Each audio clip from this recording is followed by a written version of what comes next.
Now let's get it started. Let's get it started.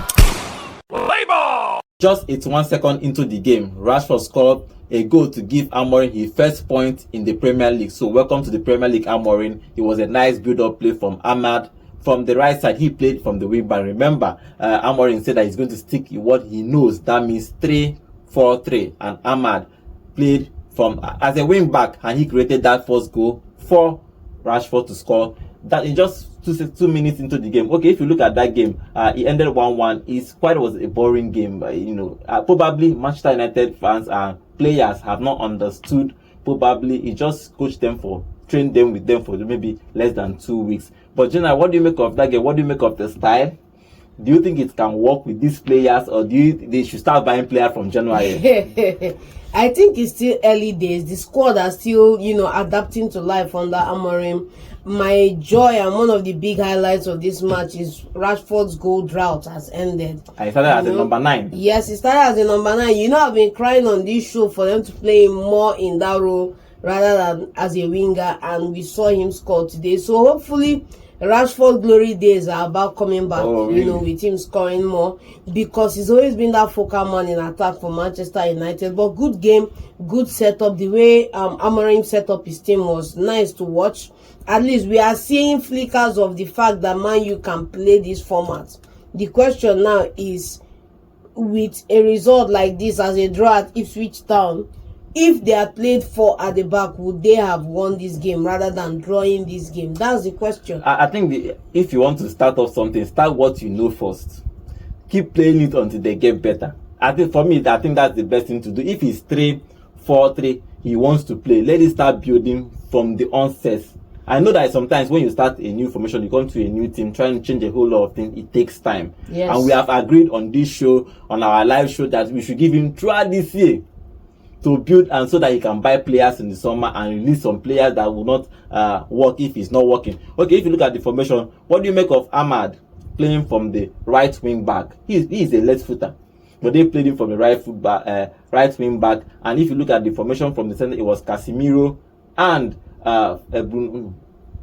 If you look at the midfield, it was Casemiro and Eriksen. Then from the left, the formation was a little bit confusing. Even for me watching it I was like, what is happening here? Why is Ahmad playing here? Who is playing here? He later introduced Shaw as a fullback after removing Evans. But Jenna, what do you make of this play? I don't understand it. Probably I'm confused. Okay, what we saw today is what we expect to see when you play a 3-4-3. Now your wingers are replaced with wing backs, and sometimes we saw Manchester United do this in times past, where Valencia was brought to play a right back, where another winger was also played to play a left fullback, a wing back. Young. Ashley Young too. So Ahmad has always played as a 7 up front, with Garnacho on the other side of the wing, on the 11 side.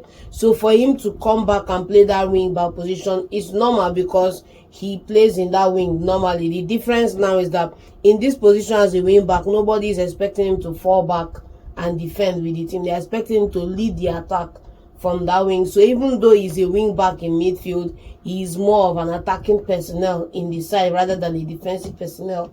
And then it works for him because he also crosses well with his right foot, even though he finishes with his left. So if he has the opportunity to cut into the 18-yard, he's good on his left to score. If he's to cross the ball, he crosses with his right. So his utility, I don't see that being an issue. Okay, let's talk about the first goal. The Ahmad actually created that. I think he ran past 2 or 3 players before he crossed that ball for Rashford to score. What do you make of that goal? I think it was a good goal from Rashford. Good movement for a sharp striker.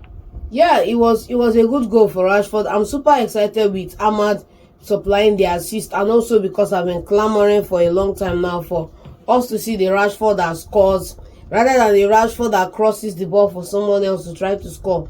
It's a good one for Manchester United, but hopefully we can get more out of Rashford.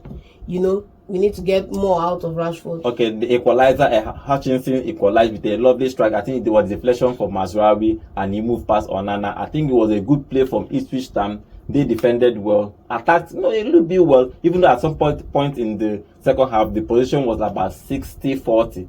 But they actually gave good account of themselves. What do you make of Ipswich? Do you think that they can survive this Premier League and just survive this season at least? Ipswich, they, for the first time in a long time, Manchester United flipped the playbook on Ipswich. Ipswich are usually the ones to score in the first 2-3 minutes of the game and then close out the game. Manchester United scored and Ipswich had to score in the 43rd minute to equalize it 1-1. They always score, but then we know that they always concede because the system they play, they are not, the Ipswich are everything Burnley was last season in the Premier League, except with the fact that they are able to get points, whereas Burnley were losing, playing the way they played. They won a couple of games, but they were not able to close out games. So they conceded a whole lot and they were relegated. Now, Ipswich have come in this season. They are scoring their goals. They are conceding, but they have a better points tally at this time than Burnley last season. So they are doing better. It's just that, I keep saying it, that the value of their squad pari passu with other teams around them, they are way back. And so in games like this, it shows. But I think the performance they gave today was a good one. Hopefully, they can go on to survive relegation this year and stick around to next season. But let's see how it goes. Okay, finally, let's finish with Amorim. If you look at, they are still 12th on the table and teams that are way ahead of him. Do you think that somehow by maybe miracle or something that he can ginger this team to qualify, even if it's for Europa Cup? Yeah, you have to give it to them. Where Manchester United are right now, they are sitting on 16 points, 12th on the table. If you look from 12th to 6th on the table, which gets them into Europe, it's only a 3-point gap. So the gap is there. It's closable. It's just, can they string together a consistent run of form? Because, there's one thing they say in the Premier League, that you have to cover your own bases and then hope for somebody else to make their own blunders. But if you can't win your own games and cover your own bases, even if somebody slips up somewhere, you are not able to capitalize on it. So the focus has to be on Manchester United closing out their own games, winning their own points, and then looking up maybe 4-5 weeks from now and seeing somebody dropping off points here, and they were able to close up the gap. Then finally, he introduced two strikers, Højlund and Zeski, but they couldn't do anything in that game. I think he changed the formation a little bit. Who do you think should start for Manchester United? They have 3 strikers that they want to start. Do you think that Rashford should be playing the number 9 or Højlund or Zeski? Who do you think should be starting based on this game and this formation and their formation? I think Rashford should be the main man. I like the fact that Rashford wasn't too vocal when he lost his starting spot up front to Højlund. And even when Zeski came in, he was okay playing on the wing, supplying them, but none of them could finish, And for once, when it matters, when Amorim has come in, he was one to get on the score sheet. I like Rashford to go forward leading the line and then have a Zeski or an Højlund to assist him up front, because I think this format now, if you are going to play Garnacho in a winger in the front 3, then maybe you bring in a Zeski who can play in any role up front alongside him. So Garnacho, Rashford, Zeski.